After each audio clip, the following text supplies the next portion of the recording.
High, আমি কোয়েল। রান্না কোয়েল লাইফস্টাইলে তোমাদের সবাইকে স্বাগত। Good morning. এখন বাজে 6:45। তো কুন্তল অফিস যাওয়ার পর আমি একটু শুয়ে ফোন ঘাঁটছিলাম। তারপরে ভাবলাম যে আজকে বৃহস্পতিবার, উঠে আমাকে পুজো করে তারপর আমি খেতে পাবো। আবার পুজোর আগে রান্না করে কুন্তলকে দিয়ে পাঠাতে হবে অপূর্বদার হাত দিয়ে। অপূর্বদা 10টায় যাবে। আর এমনিতে বৃহস্পতিবারে পুজো করতে তো একটু দেরি হয়। তাই ভাবলাম যে না, শুয়ে শুয়ে থাকবো না, উঠে এবার রান্না বান্না করে ঘরের কাজগুলো করে স্নান করে বেরিয়ে পুজোটা করে নিই। আর আমার এই চুলের অবস্থা এটা অ্যাভয়েড করো তোমরা। ফ্রেশ হইনি এখনও আমি। তো আগে 1 কাপ চা খাবো, তারপরে কোনো কাজ বাজ। তো চলো 1 কাপ চা খাই আগে। এদিকে আমি চায়ের জলটা বসিয়ে দিয়েছি। তো আমার এখানে বিছানা পুরো পরিষ্কার হয়ে গেছে, আর এখানে আমার চাও হয়ে গেছে। চলো চাটা এখন খাই। তোমরা কেউ দেখতে পাচ্ছ কিনা আমি জানি না, ওখানে একটা হেলিকপ্টার আছে। কই গেল হেলিকপ্টারটা? ওই দেখো, ওই দেখো, ওই দেখো, কালো কালারের। ওই দেখো, এই দেখো, দেখছো দেখছো? এই দেখো, এই দেখো, এই ঢুকে গেল। তো এখানে সব কিছুই, যেহেতু পাহাড়ি এলাকা তো, তাই হেলিকপ্টার সব কিছু কাছে কাছে দেখায়। কাছ থেকে দেখছি এরকমটাই মনে হয়, মানে পুরোটা বোঝা যায় আর কি। তাই দেখো আজকের ওয়েদার। আয় দেখো, যখন ওই পাহাড়ের কোলে মেঘগুলো ভাসে না, তখন হেভি লাগে দেখতে। চলো এবার রান্না করি। চাটা খাওয়া হয়ে গেছে আমার। আমার এখানে রান্না হয়ে গেছে, তোমাদেরকে আমি দেখিয়ে দিই কি বানিয়েছি। এই যে হলো গরম গরম ভাত, আর এটা আলু উচ্ছে ভাজা করেছি আমি একটু। আর যেহেতু বৃহস্পতিবার তাই আমি একটু চিনি দিয়েছি, কারণ তিক্ত নাকি খেতে নেই। আর এই যে আমার আলু, সয়াবিন, পটল, ভেন্ডি দিয়ে একটা রসার মতো করেছি। তো এই হলো আজকের খাবার। তো এটাই হলো আজকের খাবার। আমার রান্না বান্না হয়ে গেছে, আর আমি ফ্রেশ হইনি, কারণ বৃহস্পতিবার আমি স্নান করবো। তাই ভাবলাম যে চুল টুল আজকে আর কি করবো, একেবারে স্নানটাই করে নিই। তো আমি এখন অপূর্বদাকে খাবারটা দিয়ে আসবো, তারপরে ওই যে জায়গাটা এটা পুরো পরিষ্কার করব। পরিষ্কার করার পর ঘরটা ঝাঁট দিয়ে মুছবো। পোছার পর আমি স্নান করে তারপর পুজো করব। তারপর তোমাদের সাথে দেখা হবে। তো আমি এখানে চলে এসেছি বাসন ধুতে। আর যে বাসনগুলো ধোয়ার সেগুলো আমি ডাইরেক্ট বেসিনে নামিয়ে দিই, আর যে খাবারগুলো থাকে সেগুলো আমি নিচে মেঝেতে নামিয়ে রাখি, যেহেতু জায়গাটা শর্ট তার জন্যে। আর রান্না বান্না করি তো গ্যাসে, তো এখানে তেল মশলা ছিটে লাগে, বিচ্ছিরে লাগে, তাই প্রত্যেক দিনই আমি এরকমভাবে ভেজা ডাস্টারে করে মুছে দিই। আর শনিবারের দিন মানে সাবান টাবান ঘষে ভালো করে পরিষ্কার করি। আর ইন্ডাকশানটাও আমি এখানে মুছে নিলাম, যতই হোক কারেন্টের জিনিস, তবু কেমন লাগে না, তা একটু মুছে নিলাম। আর এখানে সুন্দর করে গ্যাসটা আমি মুছে নিচ্ছি। আর শনিবারের দিন আমি ঘরটা একদম ডিপ ক্লিন করি, বিশেষ করে রান্নার জায়গাটা। আর এখানে আমি হাতে ব্যথা পেয়েছিলাম, সেটাই তোমাদেরকে দেখাতে এলাম। আর বিছানা রান্নার জায়গাটা বিশেষ করে পরিষ্কার করি, কারণ শনিবারের দিন নাকি আমি শুনেছি পরিষ্কার পরিচ্ছন্ন করতে হয়, নিজেদেরকেও পরিষ্কার পরিচ্ছন্ন থাকতে হয়, তাই শনিবারটাই পরিষ্কার করা হয়। আর যেহেতু রবিবারে বাজার টাজার হাড্ডা বাড্ডা কাজ থাকে, কুন্তল থাকে, এমনিতে সব কাজ একটু দেরি হয়ে যায় গল্প টল্প করতে করতে। একা একা থাকি, অন্যান্য দিন ঠিকঠাক টাইমে কাজ কমপ্লিট হয়ে যায়। আর যেহেতু কুন্তল থাকে, দুজনে মিলে একটু গল্প করি, ঘুরতেও যাই দুজনে মিলে, বাজার যাই, তো দেরি হয়ে যায়। আর রবিবারের দিন রান্নাবান্না তো একটু বেশি থাকেই, খুব একটা বেশি না করলেও থাকে, রোজগারের থেকে থাকে। তো তাই শনিবারের দিন আগের দিনই আমি পরিষ্কার করে রাখি। আর এখানে আঙুলটায় না খুব ব্যথা লাগছিল, ওই যে নখের সাইডে যে চামড়াটা হয় না, ওইটা না আমি টেনে দিয়েছি আর পুরোটা উঠে চলে এসেছে।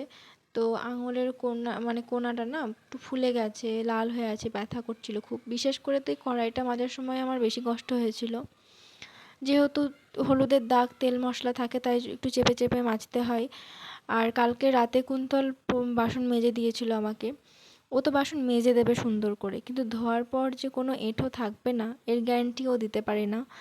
আর তাই আমি কোনো রিস্ক নিই না, আমি ওকে বলি তুমি মেজে দাও, বাসনগুলো আমি আস্তে আস্তে ধুয়ে তুলে রাখবো। তো কালকে ওটাই করেছিলাম।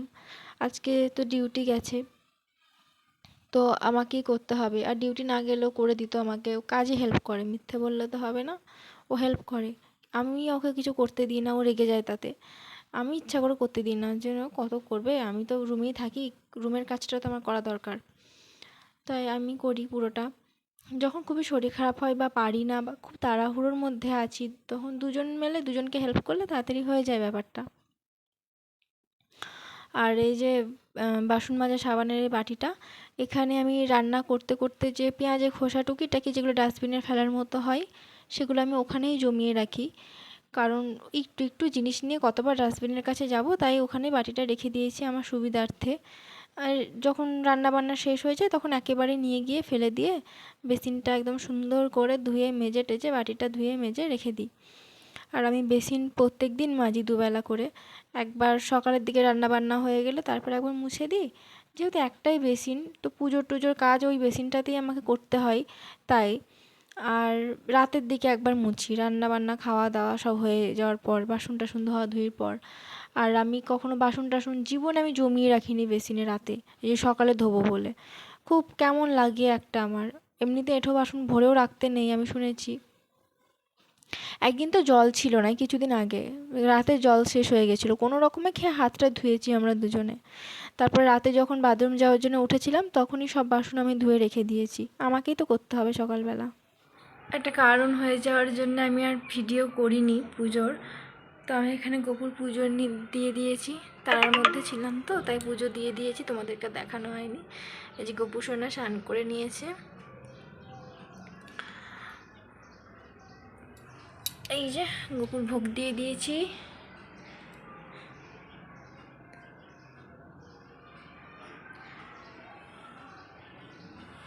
তো আন্টি এই আমটা আমাকে দিয়ে গেল। এই আমটার নাম নাকি চুষি না কি একটা জানি বললো, দেখো লম্বা টাইপের। তো কুন্তলকে বলতে হবে এই আমটা নিয়ে আসবে, আপার রংপুরতে নাকি পাওয়া যাচ্ছে। তো আমি এখানে ভাত খাবো, দুপুর বাজে এখন 1:30। বাবা ফোন করলো, এবার এরপরে খাবো। আমার অভ্যাস, বাবা ফোন করে তারপরে আমি খাই। আর এখানে জল গরম করতে দিয়েছি, সবজিটা নিচে নামিয়ে রাখি। এই যে ভাত, আমি একটা জিনিস করে, মানে ঠান্ডা ভাত আমি না খেতে পারি না, তার জন্য আমি একটা করি, মানে ভাত গরম কীভাবে করি আজ তোমাদেরকে আমি দেখাবো। দাঁড়াও, জলটা ফুটিয়ে নিলাম ভালো করে, হ্যাঁ দেখতেই তো পারলে কেমন করে ফুটিয়েছি।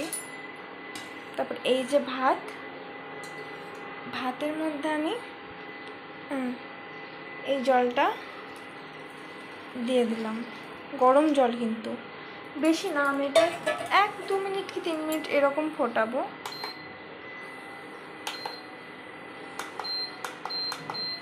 আটশোতে দিলাম। তো ভাতটা অলরেডি হয়ে আছে, তো